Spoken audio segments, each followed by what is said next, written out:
Bhagavatam, Shri Shri Radha Radhanath Ki, Shri Giri Govardhan Ki, Sankirtan Yajna Ki, Govardhane. All glories to the assembled devotees.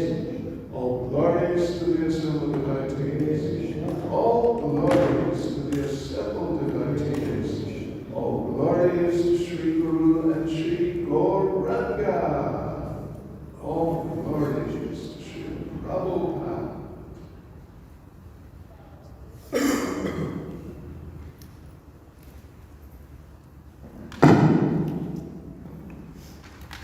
Om Namo Bhagavate Vasudevaya. Om Namo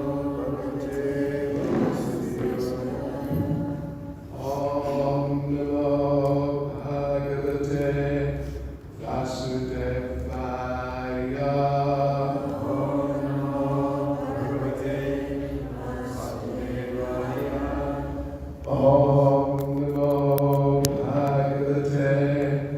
Vasudevaya.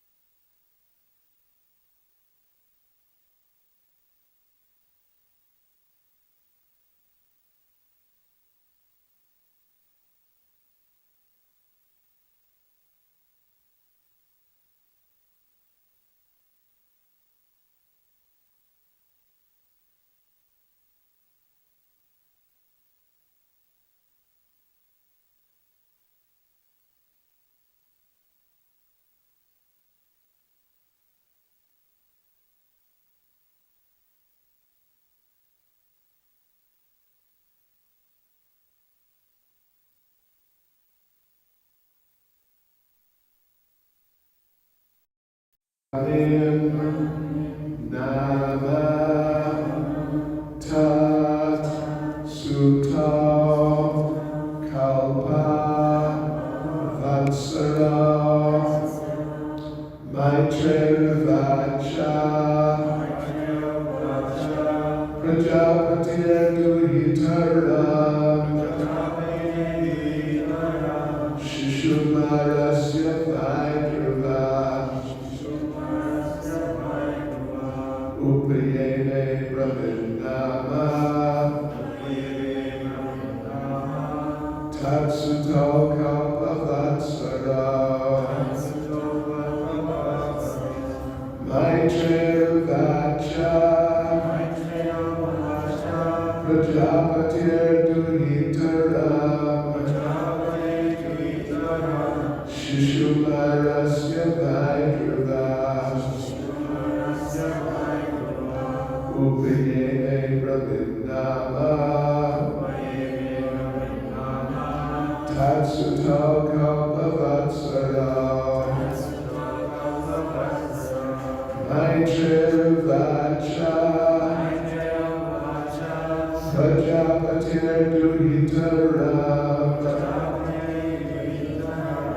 Shishumarasya Vaidrava Upayene Brahmanama Tatsuto Kalpavatsara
Maitreya Vacha.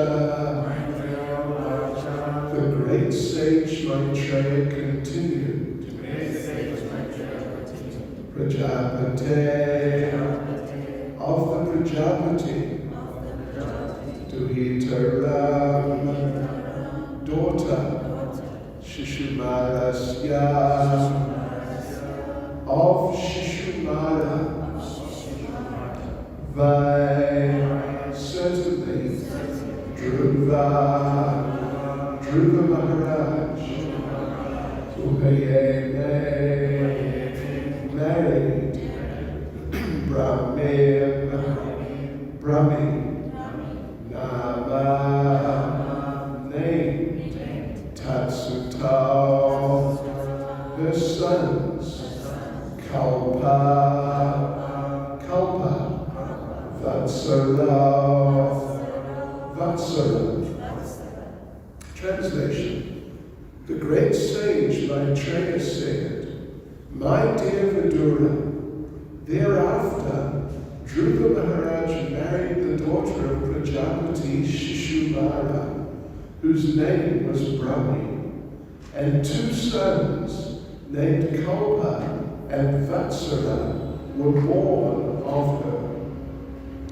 Purport by Srila Prabhupada. It appears that Dhruva Maharaj married after being installed on the throne of his father, and after the departure of his father to the forest for self-realization. It is very important to note in this connection that since Maharaj Uttanapad was greatly affectionate towards his son, and since it is the duty of a father to get his son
My dear Vidura, thereafter Dhruva Maharaj married the daughter of Prajapati Shishumara, whose name was Brahmi, and two sons named Kalpa and Vatsara were born of her. Namaham Vishnupadaya Krishna Prasad Utale Srimati Bhaktivedanta Swami Nityanande Namaste Saraswati Deve Gaurvani Pracharne Nirvishesha Shunyavani Pastityade Shatarne Sri Krishna Chaitanya Prabhu Nityananda Sri Advaita Gadadha Shivas Adi Gaurava Vrinda Hare Krishna, Krishna Krishna, Hare Hare, Hare Rama, Rama Rama, Hare Hare. Vajkam Trivyasyakri Vasindhya Cha Patitana Bhavanebhyo Vaishnavebhyo Namo Namaha. Srila Prabhupada Ki Jai. Yes, so we're beginning this 10th chapter of the 4th canto, which is titled Dhruva Maharaja's Fight with the Yakshas. And when we get to that, the particular incident of Dhruva Maharaja's fight with the Yakshas, anyway, that's a very dramatic pastime, and there are definitely things to be learned from that. But there's also some things to be learned from this. And we've been going through the story of Dhruva Maharaj for some months now. And many important points have come up. And the point which Prabhupada is focused on here, emphasizing here, it is also a very, very important point that generally speaking in Vedic culture, it is the duty of the parents, and particularly the father, to get his sons and daughters married and not have them just sort of, well, unmarried. Because when they're married, you never know what may happen. But if they're married nicely, not just to anyone, but to some suitable person, and in those days they were so expert in astrology and sciences, particularly astrology, but other things related, palmistry, and even other things too. So they were able to calculate who would really be suitable to marry who. And as a result of that, well, generally speaking, or practically always, the marriages would be happy, and not just happy, but very happy. Just so happy that if the husband passed away before the wife, then she would happily, anyway, voluntarily, really voluntarily, just walk into the cremation fire. Just walk in to the middle of it, sit down, pretty amazing, isn't it? And be burned to death. Really, what a thing to do, you could say. Any volunteers?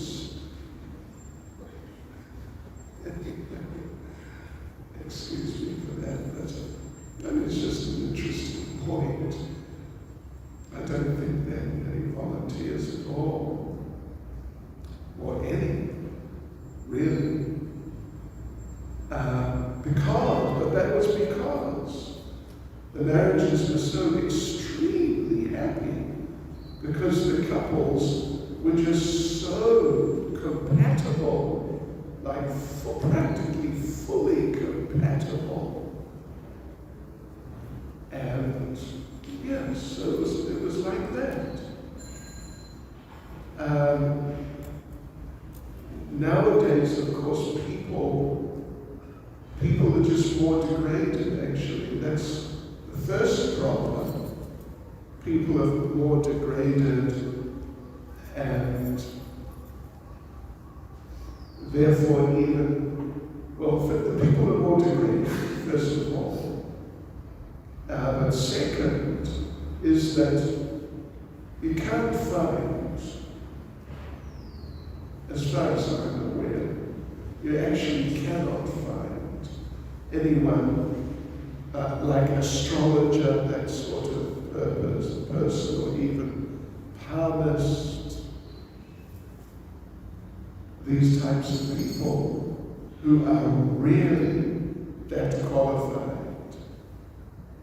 Yes, it's not even rare nowadays. Basically you would say they just don't exist.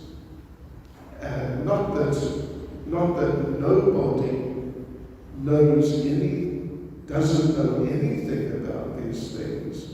But when you talk about expertise, extreme expertise, then you just can't find it. So, combining all these different factors, you end up with problematic marriages. Anyway, you end up with so many problematic marriages, and we see that, unfortunately, from time to time, that some devotee couple who we may know personally, and we may feel they're nice, they may be nice devotees, but they just, after some time, they cannot tolerate being together. It just becomes too much for them, so they part ways permanently. So that in the Vedic culture, like we said, like Prabhupada says, that Maharaja Uttanapad, the father of Dhruva, he was very affectionate, particularly after Dhruva Maharaj returned from the forest. Before Dhruva Maharaj went to the forest, that was kind of another thing. But when Dhruva Maharaj had returned, his father was just so deeply attached to him, affectionate to him, just totally committed to Dhruva. And as Prabhupada says, it is the duty of a father to get his sons and daughters married as quickly as possible. Means, as quickly as possible when they're ready enough. So why did he not get his son married before he left home? Uttanapad himself left home. Why not? He just, as soon as he reached the point, Uttanapad, the father, as soon as he reached the point that he realized that I should leave home, Shri Shri Radha Radha Shri Giri Govardhan Shri Chaitanya Mahaprabhu Ki Jai. As soon as he reached the point where he felt he should leave home on one hand, but on the other hand he could see Dhruva is qualified to run the kingdom. As soon as that point was reached, he was gone. He was just gone. And Dhruva was unmarried. But one way or another doesn't actually explain here how it was worked out, but one way or another it was worked out. And sometime, not so long after Uttanapad left home, Dhruva Maharaj was married to the daughter of Prajapati Shishubhara. So one of the Prajapati's progenitors of mankind, very qualified person, the father, Shishubhara. At least there is a constellation of stars named after him, Shishubhara. And doesn't mention here whether he was the father of those stars. That might sound a little extraordinary, but there were some of the Prajapatis were parents of planets. So, yes. Yeah, and parents of different species species of living entities, not just humans, but anyway, it was a whole thing that went on at that time, right at the beginning of creation, the populating or the development of the universe, including the populating of it. So Dhruva Maharaj married the daughter of Prajapati Shishupala, means the father, Shishupala, was a highly qualified person. And so he married his daughter, Rani, and she would also have been extremely qualified. So the point that Prabhupada focuses on in the purport, and it's a point which comes up from time to time, is that Krishna consciousness is so important. It is more important than anything, just literally anything. If you've got an opportunity to become Krishna conscious, to read like a good opportunity to become Krishna conscious, you should just take it. Like sometimes we hear that if about greed in like extreme enthusiasm for Krishna consciousness, we hear that if Krishna consciousness is available in the marketplace, just go and get it. That's all. Don't think about it. Don't, sort of debate about it. Just go get it. Just go get it. Because it's so valuable. You cannot put a value on it. It is invaluable. You should just do it and just get it immediately. Particularly if, like, a more advanced level of Krishna consciousness is available, like particularly love for Krishna is available in the marketplace. Don't even think about it. Just get it. So Krishna consciousness is like that. And Maharaj Tanapada, he understood that. And he really felt like that. So as soon as particularly as soon as Dhruva was ready to take over the kingdom, then just one day, just like almost the next day, in fact, perhaps actually the next day, Maharaj Tanapada was just not there. He was just gone.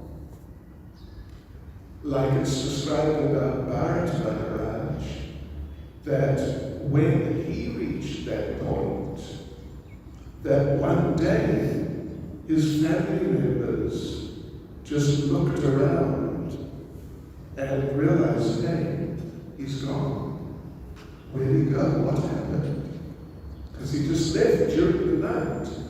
There was no farewell party with speeches about it's been so nice knowing you and such a wonderful person, how much good he did, and all that, and then a big feast at the end, and then presents for your renunciation, gifts, and all that sort of thing. So devotees were telling me just day before yesterday, Sunday night, they were at a wedding, like a really traditional Hindu wedding. And there was a ceremony, the gift-giving ceremony. You've all been to Hindu weddings, who hasn't? The gift-giving ceremony, there was a day for it, and there were a couple of thousand relatives and friends, and they were related to the bride, they had to stand there for 3 hours, meeting the people and smiling. They said their jaws were painful from smiling for 3 hours. They just had to say, thank you, thank you, thank you, a couple of thousand times. Yeah, so when Maharaj left home, they just, the next morning they looked around and they realized he's gone. And similarly, the same thing actually, in the first chapter, anyway, when Dhritarashtra leaves home with his wife Gandhari, and Vidura also went with them.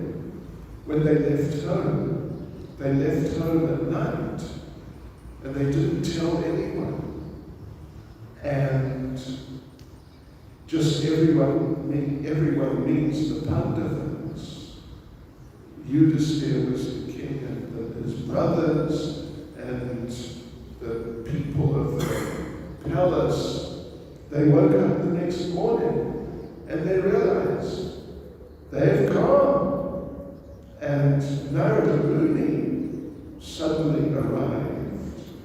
And Yudhisthira speaks to him, expresses his disappointment that they just left. And Yudhisthira tells Narada, I have been cheated by these great souls, in the sense they just left, abandoned us. So anyway, the point here is that Krishna consciousness is of such extreme value, incalculable value, and particularly like advanced Krishna consciousness. So like we said, and Prabhupada talks about it, that if it's available in the marketplace, just go and just get it. Similar related situations there with Srila Prabhupada. If you're familiar with the biography, Leela and the story how Srila Prabhupada met Srila Bhaktisiddhanta Saraswati, then you would know Srila Bhaktisiddhanta was doing a program. Anyway, he was doing a program in Calcutta, and Srila Prabhupada went. Actually, the way Prabhupada explains it is that one of his cousins, Narendranath Malik, literally physically dragged Prabhupada to the program. Prabhupada, at least this is what he says, he really didn't want to go. And because he wasn't generally impressed by the sadhus of the day. And he thought this is just another one of these sadhus. There's so many of them. He'd had experience with his own father when he was young. He had experienced that his father, every day, literally, at lunchtime, before taking lunch, his father would walk out of the front door onto the main street, and their house was on some busy street, and he would just call out, anyone here hungry? And if you are, just come in. So Prabhupada, if you've read that, you would remember probably Prabhupada said that there was never a day when there was less than 3 guests, total strangers. Every day, at least 3 in the house eating their lunch before they got to eat lunch. And Prabhupada saw that they were sort of sadhu, quote unquote, types.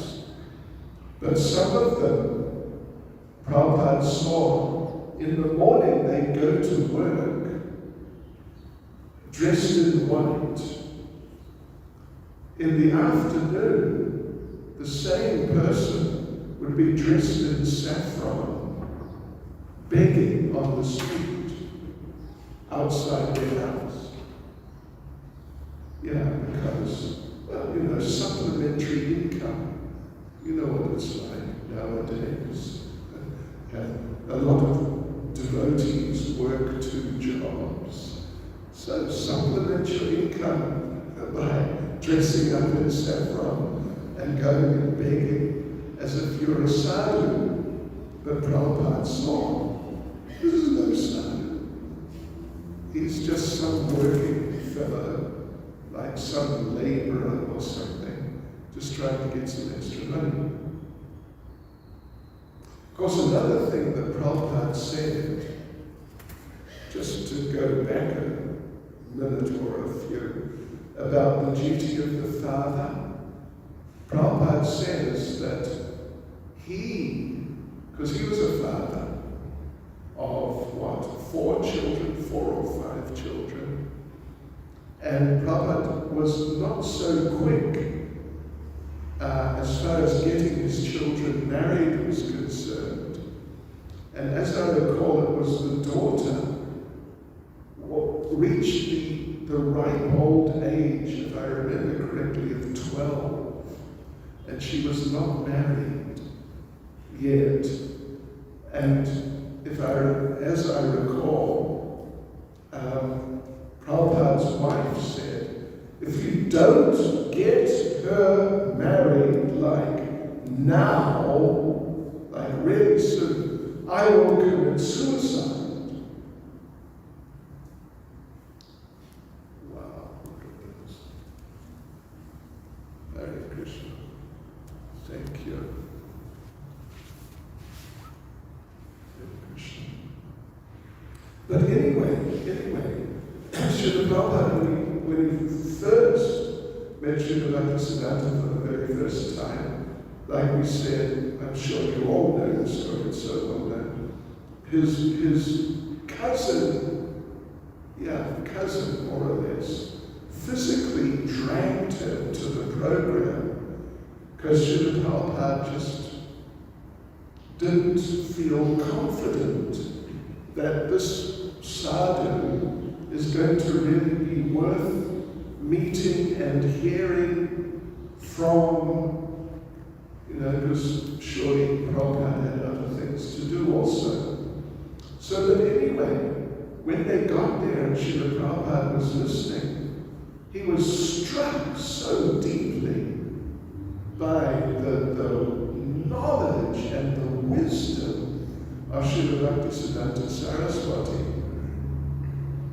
It was really overwhelming experience for him. But still, at the end of the class, when it was questions time, Srila Prabhupada felt inspired to ask a question. Because Prabhupada, Prabhupada's a transcendental person. We shouldn't, start thinking he's anything else, really. But he said that he was a follower of Gandhi. And Gandhi, of course, this is like, what would it be? The 1920s, I think. Something like that. So Gandhi and his philosophy and his whole movement was extremely popular in India at the time. And you had to wear khadi, means cloth like this. This is khadi. It's not being made by machine. It's being made by hand. The actual cloth has been, whatever they do, but done by hand. That was one of Gandhi's one of his main principles. You must do that. So Prabhupada, apparently, as some sort of follower of Gandhi, he was wearing khadi. So anyway, there he was, And he's just very impressed, but still he felt he wanted to ask a question, so he asked, but he said that, Prabhupada said that our country is under the foreigners, and therefore our culture and everything is suppressed. So shouldn't we get free first of the foreigners, and then we'll focus on Krishna consciousness? Because Srila Bhaktisiddhanta had been saying that in his class that Krishna consciousness is just exclusively important, and you cannot compare it, and including in terms of importance and like urgency, necessity. You can't compare it to anything, including what they called Swaraj. Swa means your own, our own. Raj, government. Kick the Brits out. Boot them out. And we'll take over India for the Indians. So Prabhupada presented something like that, you're saying Krishna consciousness is so important exclusively, but we are what term did he use? Not a slave nation, but anyway, something like that. We're like prisoners, and we should get free from our sort of imprisonment first, then we'll practice Krishna consciousness. And you can read the discussion there in the Lilamrita. Srila Bhaktisiddhanta answered that no, Krishna consciousness is just so exclusively important, it cannot wait. It cannot wait. We must become Krishna conscious now. And political arrangements, in due course, whatever will happen, will happen. And which is the same point which is being made here, that Krishna consciousness is exclusively important. And it cannot wait. It must not wait.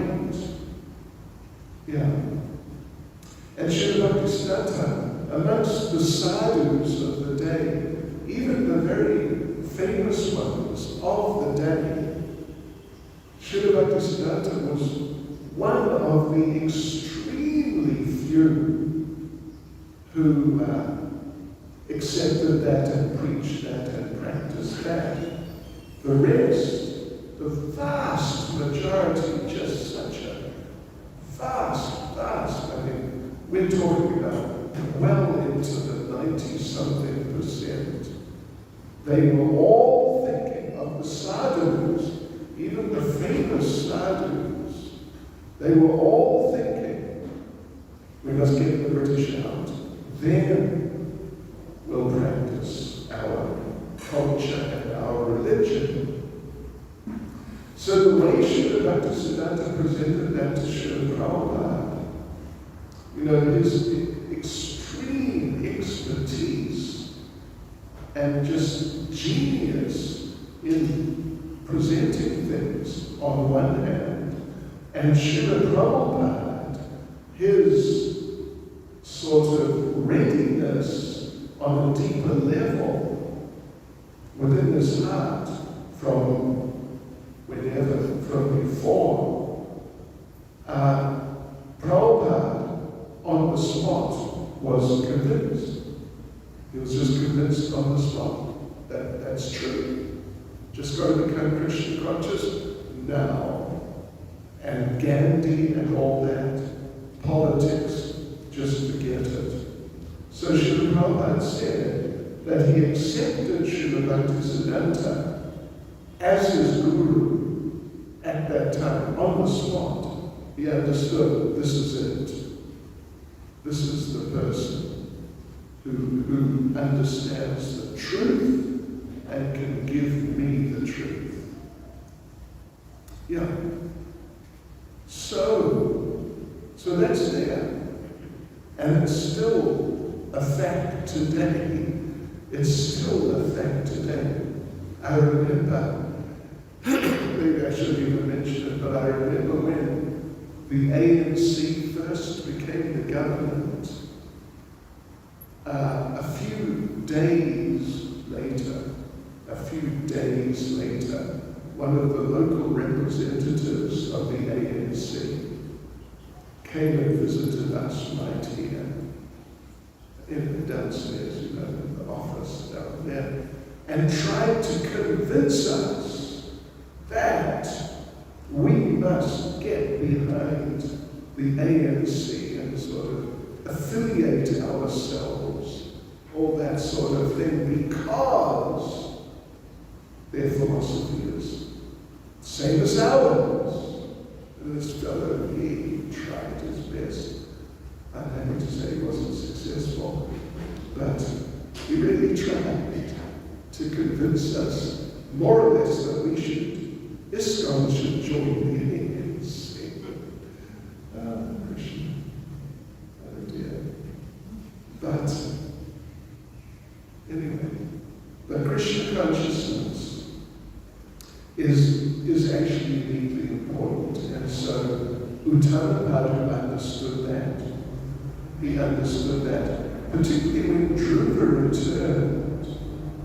It was such a wake-up call for his father, such a wake-up call, that he became really fixed in spiritual life and Krishna consciousness. So, as soon as was possible, he just left home, even though Dhruva was not yet married.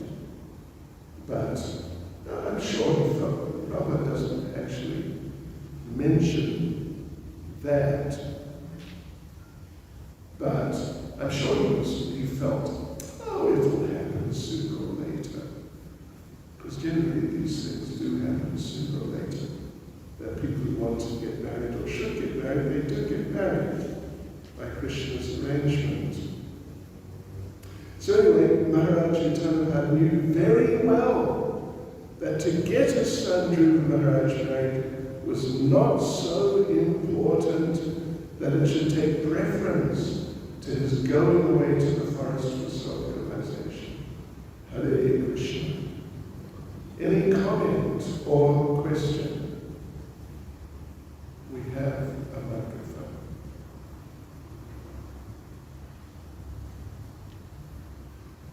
No. Oh, yes.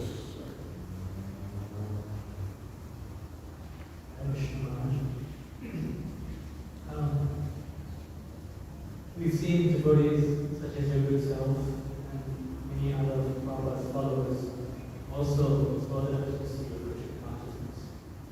You've given yourself fully, many thousands such devotees. But we see some devotees in these towards the later part of their life now, maybe experiencing some difficulty, at least materially speaking. So we can understand that they're very special souls and have made undoubtedly such great spiritual advancement.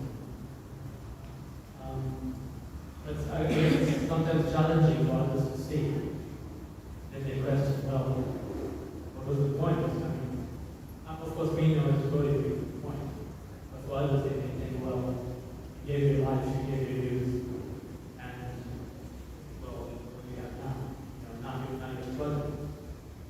So, how can we understand this ourselves and have the firm faith ourselves, and also extend to others?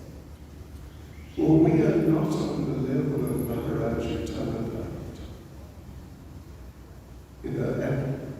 even at the best.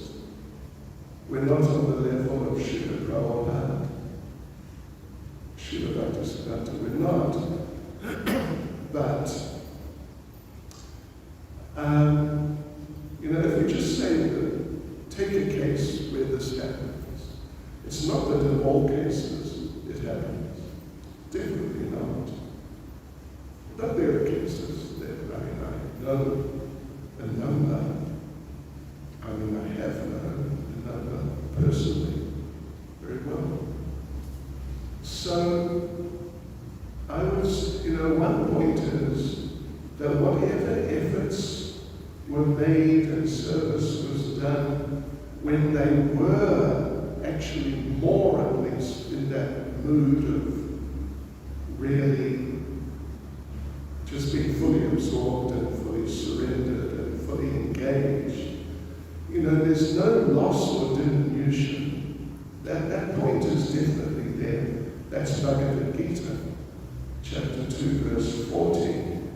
So that's one part of the sort of situation or the calculation. But having said that, we all everyone needs a mentor or even mentors who we can take guidance from. Generally, I said everyone needs. I would say that basically it's true. Everyone needs. Yes, so therefore,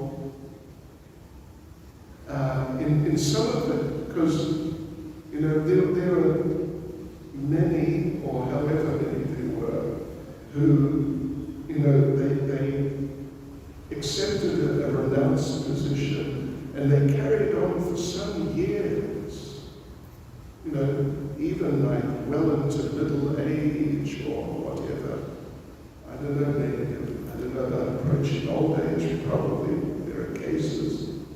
And then they thought, gee whiz, they had a change of heart to some degree.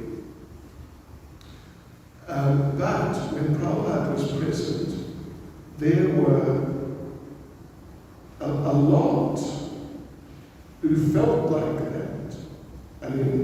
When Prabhupada was actually present, so we're talking about young men who are in their 20s, or maybe early 30s, but more just in their 20s. And it was like a whole thing. There was a mantra, take sannyas, not grihast. There was a mantra. And there were so many young men who thought like that. Some of them did actually do it. Not many, but some definitely did. Some, many more, they had the idea, but then before they did it, they realized, wait a minute, it's not really the right thing for me. So they became householders. The great majority, actually. But then some much smaller number then actually carried on, and some are still carrying on.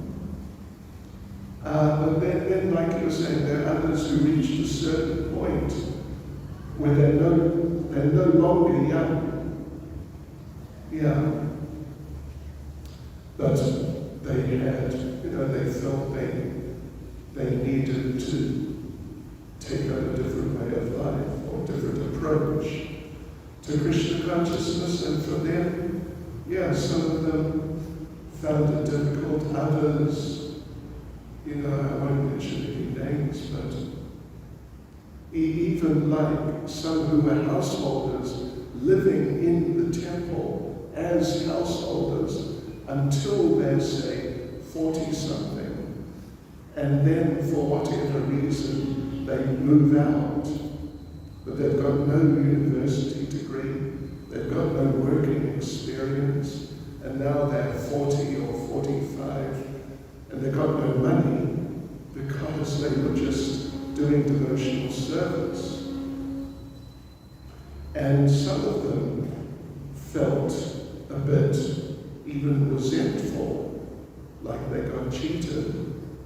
But, and again, I won't mention any cases, but, you know, a number of them who I do know personally,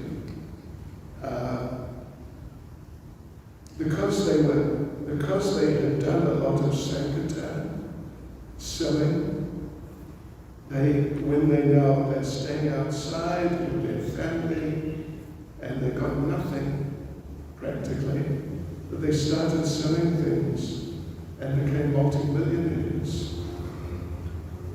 No kidding. Right here in Johannesburg, at least. Yeah. If not, and I mean, yes, multi-millionaire, at least one multi-millionaire who came out 40-something and really sort of upset with Islam and Krishna. But then he became a multi-millionaire. Because in ISKCON he learned how to sell almost anything. But others, they sort of plodded along. Yeah, and you know, I see some of them sometimes. And they're Krishna conscious, they're engaged. Yeah. I don't know of examples who just their lives became like total disasters and they just ended up on the street, you know, like literally on the street with nothing. Yeah. So, yeah, you know, we all need I mean, this is becoming more clear in ISKCON, the need for mentorship for everybody.